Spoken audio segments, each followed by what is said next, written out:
गुजरात राज्य के बड़ौदा शहर में आज एक विशेष पत्रकार परिषद आयोजित की गई थी। सत्यम शिवम सुंदरम परिवार ट्रस्ट और शिव जी की सवारी की ओर से ये पत्रकार परिषद आयोजित की गई, जिसमें एक बड़ी घोषणा की गई, जिसमें बड़ौदा शहर में राम उत्सव का आयोजन सत्यम शिवम सुंदरम परिवार और शिव जी की सवारी की ओर से आयोजित किया जाने वाला है, जिसको लेकर पत्रकार परिषद में बड़ौदा के मेयर पिंकी सोनी, विधायक योगेश पटेल, भारतीय जनता पार्टी के प्रमुख डॉक्टर विजय शाह, स्थायी समिति के अध्यक्ष डॉक्टर शीतल मिस्त्री समेत गुजरात के प्रभारी डॉक्टर भरत डांगर की उपस्थिति वहां पर दर्ज की गई थी। शिव परिवार समेत नए चुने गए प्रमुख मयंक पटेल समेत महामंत्री सत्येन कुलाबकर की भी उपस्थिति वहां पर दर्ज की गई थी। आपको बता दें कि इस पत्रकार परिषद में बताया गया कि 17 तारीख यानी कि 17 जनवरी से लेकर 22 जनवरी के दौरान विभिन्न कार्यक्रम सत्यम शिवम सुंदरम परिवार ट्रस्ट की ओर से आयोजित किए जाने वाले हैं, जिसमें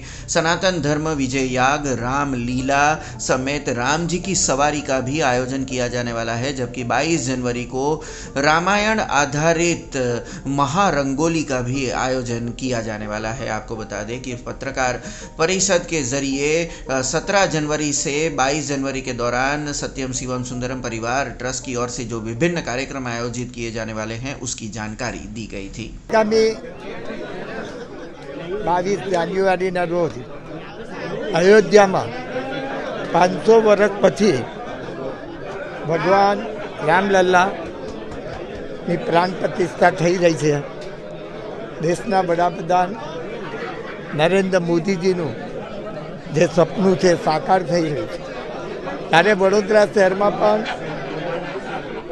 આ 22 જાન્યુઆરીના જે કાર્યક્રમ નિમિત્તે રામલલ્લાના કાર્યક્રમો શિવ પરિવાર દ્વારા થાય એ માટે આજે અહીં સૂર્યા પેલેસમાં મિટિંગ બોલાવી હતી। એમાં જે વડોદરા શહેરના ભાવિક ભક્તો, શિવ ભક્તો, રામ ભક્તો હાજર હતા। ખાસ જે કાર્યક્રમો છે 17 તારીખથી 22 તારીખ સુધીના 5 કાર્યક્રમો છે અને આ 5 કાર્યક્રમો રંગે ચંગે ઉજવાય એ માટે આજની આ મિટિંગમાં ખાસ બધા ઉપસ્થિત રહ્યા છે। એને અમે અપીલ કરી છે। જે પહેલો પ્રોગ્રામ છે એ જે કીર્તિ સ્તંભ પાસે પ્રદર્શન ગ્રાઉન્ડ છે ત્યાં એક કાર્યક્રમ જે થવાનો છે એમાં ખાસ કરીને એક યજ્ઞ કરવામાં આવ્યો છે। આ યજ્ઞ છે 17 તારીખે સવારે 9:30 થી બપોરે 4 કલાકે એની પૂર્ણાહુતિ થવાની છે। આ સનાતન ધર્મ વિજય યાગ થવાનો છે। સવારે 9 વાગે શરૂ થશે, સાંજે 4 વાગે 4-4:30 એની પૂર્ણાહુતિ થવાની છે। ત્યાર પછી 4:30 વાગ્યા પછી એ પ્રદર્શન ગ્રાઉન્ડથી જે યાત્રા નીકળવાની છે એ સનાતન ધર્મ વિજય યાત્રા ત્યાં આપણે કીર્તિ સ્તંભથી માર્કેટ 4 રસ્તા, ત્યાંથી નાય મંદિર, ગાંધીનગર ગૃહ, રાવપુરા ટાવર થઈને કોઠી પાસે વિસર્જન થશે। એ જ દિવસે પોલો ગ્રાઉન્ડ ખાતે રાવણ દહનનો કાર્યક્રમ છે અને ભવ્ય આતશબાજી। પહેલાં આતશબાજી થશે 7 વાગે અને ત્યાર પછી રાવણ દહન થવાનું છે। તેવી જ રીતે બીજો કાર્યક્રમ છે એ છે 19 તારીખે। એ આગળ નારી શક્તિ ગ્રાઉન્ડની બાજુમાં બેમાલી, ત્યાં આગળ રાત્રે 8 થી 12 વાગ્યા સુધીને એ ત્યાં આગળ આ કાર્યક્રમ થવાનો છે રામલીલાનો। ને ત્રીજો કાર્યક્રમ છે રામજી કી સવારી। જેવી રીતે આપણે શિવજીની સવારી રણમુક્તેશ્વર મહાદેવથી નીકાળીએ છીએ એવી રીતે જ રણમુક્તેશ્વર મહાદેવથી આ રામજી કી સવારી નીકળશે।